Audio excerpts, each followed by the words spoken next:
नमस्कार, आशा है आप सभी लोग स्वस्थ होंगे। चलिए हम लोग आर.एस. अग्रवाल का चैप्टर 1 रैशनल नंबर करते हैं। रैशनल नंबर क्या होते हैं? रैशनल नंबर वो होते हैं जो p/q की फॉर्म में लिखे जा सकते हों और q की वैल्यू कभी भी ज़ीरो ना हो। जैसे कि 4 एक रैशनल नंबर है। क्यों? क्योंकि हम इसे 4/1 p/q के फॉर्म में लिख सकते हैं। अब जैसे ऐसे एग्जांपल हैं, p और q इंटीजर्स होने चाहिए। जैसे एग्जांपल के तौर पे 4/5 ये एक रैशनल नंबर है। 61/8 ये एक रैशनल नंबर है। 0 ये ध्यान देने वाली बात है, 0 भी एक रैशनल नंबर है। रैशनल नंबर नेगेटिव भी हो सकते हैं। -5/7 ये भी एक रैशनल नंबर है। कुछ और नंबर्स भी हम लोग जान लेते हैं। चलिए, नेचुरल नंबर। नेचुरल नंबर क्या होते हैं? नेचुरल नंबर होते हैं काउंटिंग नंबर, जिन्हें हम काउंट कर सकते हों। जैसे 1 2 3 4 5 6 7 इस तरीके से। होल नंबर क्या होता है? होल नंबर वो होता है जिसमें नेचुरल नंबर के बाद ज़ीरो भी और ऐड हो जाए उसमें, तो ज़ीरो और आ जाता है, वो नेचुरल नंबर हो जाते हैं, होल नंबर हो जाते हैं, सॉरी। इंटीजर्स क्या होते हैं? इंटीजर्स में नेगेटिव वैल्यू भी आ जाती है, यानी कि होल नंबर और नेगेटिव नेचुरल नंबर भी इंटीजर्स के अंदर आते हैं।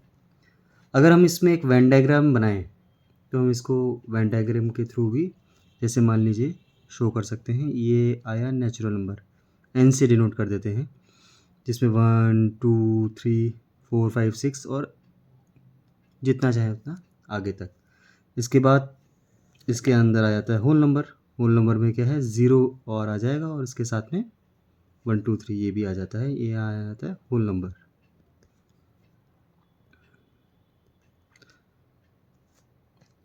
फिर इसके ऊपर ये वेन डायग्राम अगर हम बनाएं तो इंटीजर्स, जिसमें आपकी नेगेटिव वैल्यू आ जाती है, नेगेटिव नेचुरल नंबर ऐसा बोल सकते हैं, ये आ जाते हैं आपके इंटीजर्स। और फिर आपका यहाँ पे आ जाता है रैशनल नंबर। इसमें रैशनल नंबर में आपका फ्रैक्शन वैल्यू भी आ जाती है और साथ में आप कुछ डेसिमल्स भी आ जाते हैं जो रैशनल नंबर के अंदर आते हैं। ये और भी बड़ा होता है, ये हम आगे आने वाली क्लासेस में पढ़ेंगे। इर्रेशनल नंबर जो रियल नंबर के अंदर आते हैं। अब हम टाइप्स देख लेते हैं। सबसे पहली बात, p/q जब हम लिखते हैं तो p/q इसे लिखते हैं। p ऊपर वाले को हम बोलते हैं न्यूमरेटर और q नीचे वाला जो भी होता है उसे बोलते हैं डिनोमिनेटर। ये टाइप्स देख लेते हैं, 3 तरीके के हैं। पॉजिटिव रैशनल नंबर, जब इसकी वैल्यू पॉजिटिव हो रैशनल नंबर होता है। Negative rational number, either numerator भी नेगेटिव हो सकता है या डिनोमिनेटर, इन दोनों में से कोई एक अगर नेगेटिव हो तो ये नेगेटिव रैशनल नंबर आ जाता है। स्टैंडर्ड फॉर्म क्या होती है रैशनल नंबर की? स्टैंडर्ड फॉर्म ये होती है कि जैसे मान लीजिए न्यूमरेटर और डिनोमिनेटर दोनों में कोई भी कॉमन फैक्टर नहीं होना चाहिए। इसे हम को प्राइम बोलते हैं। अगर को प्राइम हम जाने, इसे को प्राइम मतलब ये है कि जैसे न्यूमरेटर और डिनोमिनेटर है, इसमें ये ज़रूरी नहीं कि ऊपर वाले दोनों, जैसे 4 है, ये 4 प्राइम नहीं है, 9 ये भी प्राइम नंबर नहीं है, लेकिन ये को प्राइम है। क्यों? क्योंकि इनका जो हाईएस्ट, इन दोनों में कुछ भी कॉमन फैक्टर नहीं है अदर देन 1, इसीलिए ये को प्राइम है। तो हमारा standard form of rational number ये रहती है कि जब भी हम कोई एक रैशनल नंबर लिखें तो इसमें कुछ भी कॉमन फैक्टर ना हो और डिनोमिनेटर जो भी नीचे वाली वैल्यू है अपॉन के नीचे वाली, वो ऑलवेज पॉजिटिव होनी चाहिए। अगर ये नेगेटिव है तो हम इसे ऊपर ले जाएंगे और इस वैल्यू को लिखेंगे और इसको standard form of rational number में लिख देंगे। कुछ प्रॉपर्टीज़ है, ये भी देख लेते हैं रैशनल नंबर की। सबसे पहली आती है क्लोजर प्रॉपर्टी। स्पेलिंग गलत लिखी है, क्लोजर प्रॉपर्टी। क्लोजर प्रॉपर्टी मतलब मान लीजिए हमारा दो रैशनल नंबर है 5/4 और 4/4। जब हम इसका एडिशन कर रहे हैं तो आ रहा है 9/4, जो कि क्लोजर प्रॉपर्टी, यस, एडिशन में क्लोजर प्रॉपर्टी हमारी काम करती है। सब्ट्रैक्शन में देखा जाए, क्यों? क्योंकि रैशनल नंबर को ऐड करने के बाद भी हमारा रैशनल नंबर आता है। सब्ट्रैक्शन की बात करें, 6/3 -1/3 अगर करते हैं, नीचे की बेस वैल्यू सेम है, 6 - 1 5/3 आ जाता है, तो सब्ट्रैक्ट करने के बाद भी रैशनल नंबर आ रहा है, तो क्लोजर प्रॉपर्टी हमारी सब्ट्रैक्शन पे भी लगती है। इसी तरीके से मल्टीप्लिकेशन में देखते हैं 3/3 या 3/5 इंटू 4/2 अगर देखते हैं तो 3 इंटू 4 12 और 5/2 5 इंटू 2 10। ये भी हमारा रैशनल नंबर आता है। डिवीज़न में अगर हमारा देखें क्लोजर प्रॉपर्टी का, तो डिवीज़न में क्लोजर प्रॉपर्टी हमारी काम करती है वैसे, लेकिन अगर न्यूमरेटर 0 है, एक एक्सेप्शन आ जाता है, तो क्लोजर प्रॉपर्टी काम नहीं करती है। ये एक एंट्रो पार्ट है, आप ऐसा मत समझिएगा कि बोर हो रहे हैं, लेकिन आगे आने वाली क्लासेस में हमारे लिए ये बहुत ही इम्पोर्टेंट होता है। आगे वीडियोस में हम एक्सरसाइज करेंगे। अभी देखते हैं कम्यूटेटिव प्रॉपर्टी। कम्यूटेटिव प्रॉपर्टी क्या रहता है? उल्टा सीधा एक समान, यानी कि मान लीजिए a plus B equals to B plus A होगा, एडिशन अगर हम कर रहे हैं तब। जैसे 4/5 ये एक रैशनल नंबर है, प्लस 5/6 अगर हम करते हैं तो इक्वल्स टू 5/6 प्लस 4/5। इसका ऑर्डर चेंज भी कर देंगे तब भी जो वैल्यू है वो सेम आएगी एडिशन के केस में। सब्ट्रैक्शन में बात करें तो क्या कम्यूटेटिव प्रॉपर्टी लगती है सब्ट्रैक्शन में? कम्यूटेटिव प्रॉपर्टी सब्ट्रैक्शन में नहीं लगती है। क्यों?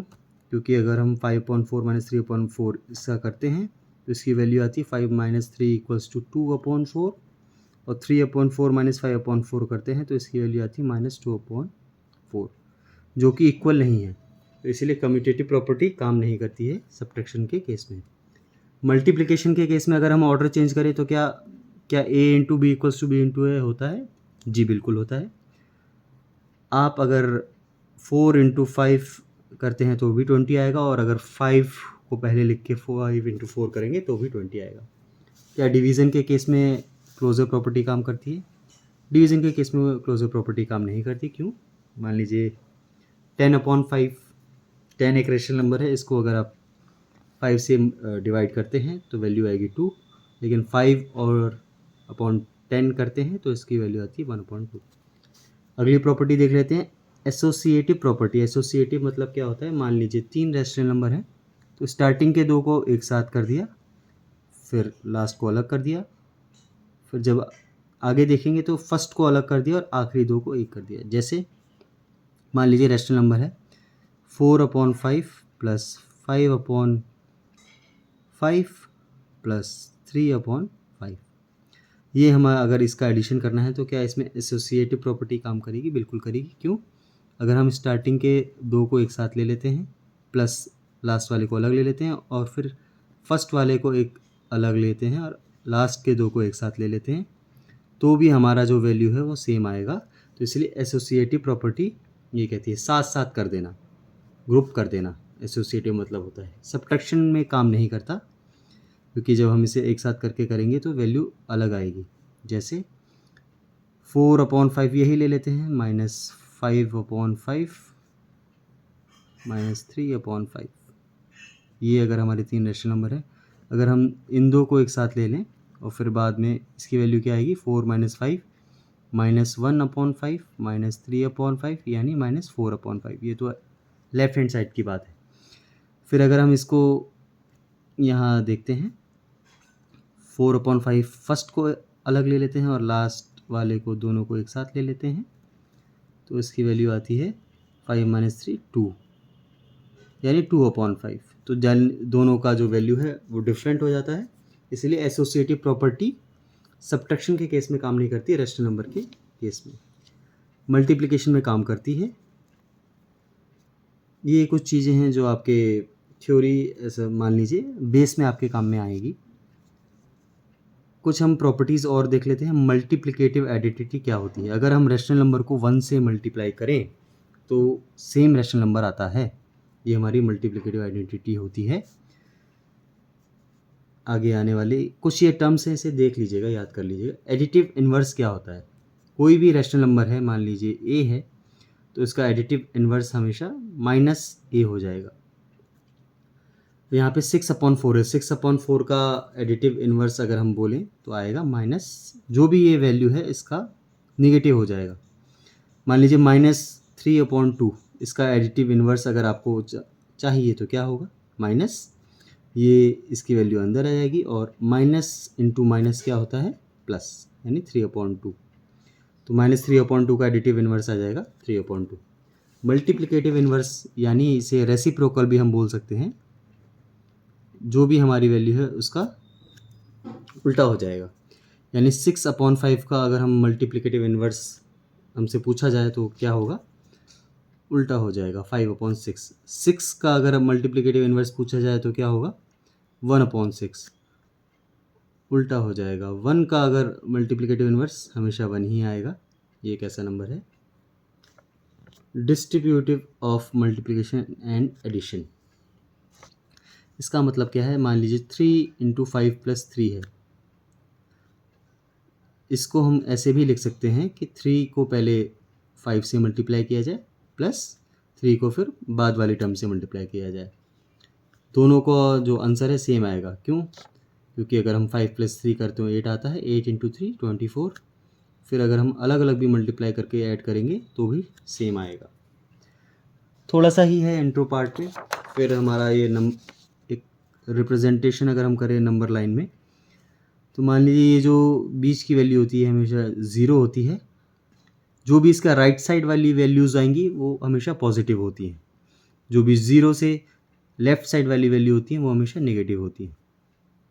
ठीक है। -1 से जो भी राइट साइड वैल्यू वाली होगी वो हमेशा इससे ज़्यादा होगी, कम नहीं होगी। 2 से लेफ़्ट साइड वैल्यू हमेशा 2 से छोटी होगी। ठीक है। बाकी अब इसमें हम देखेंगे जब एक्सरसाइज करेंगे तो कुछ इसके डीप में घुसेंगे नंबर लाइन। अब ये रैशनल नंबर है, ये 9th लेवल का है। जब हम 9th क्लास में आएंगे तो उसमें देख लेंगे। रैशनल नंबर टर्मिनेटिंग भी हो सकते हैं। अगर टर्मिनेट नहीं हो रहे हैं लेकिन रिकरिंग है तो भी वो रैशनल नंबर ही होगा। जैसे 1/3 को अगर हम डेसिमल में कन्वर्ट करते हैं तो 0.333333 इस तरीके से आता है। कैसे? 3 किया 1, 3 को हम इससे डिवाइड नहीं कर सकते। पॉइंट लगाया, 0 बढ़ाया, 3 1 नहीं जाएगा, 3 2 नहीं जाएगा, 3 3 ज़ा 9, 10 में से 9 गया, 1 बचा। पॉइंट लगाया, फिर से हम इसे मल्टीप्लाई नहीं कर सकते, छोटी है वैल्यू, 0 बढ़ाया, 3 3 ज़ा 9, फिर 1 लगाया, फिर पॉइंट से 0। तो ऐसे ही बढ़ता जाता है, ये आएगा। ये रिपीटेटिव हो रहा है। 1/3 की वैल्यू 0.333 थी, तो जो भी ये रिपीट होता है तो हम इसे बार लगा देते हैं। ये एक रैशनल नंबर होता है अगर रिपीट हो रहा है तो। ठीक है। लेकिन अगर यही वैल्यू आपकी होती 0.30, 300, 3000, 3 4 टाइम्स 0, ये एक रैशनल नंबर नहीं होता। चलिए इतना ही हम जानते हैं। बाकी अब करेंगे अगली वीडियो में एक्सरसाइज। Thank you.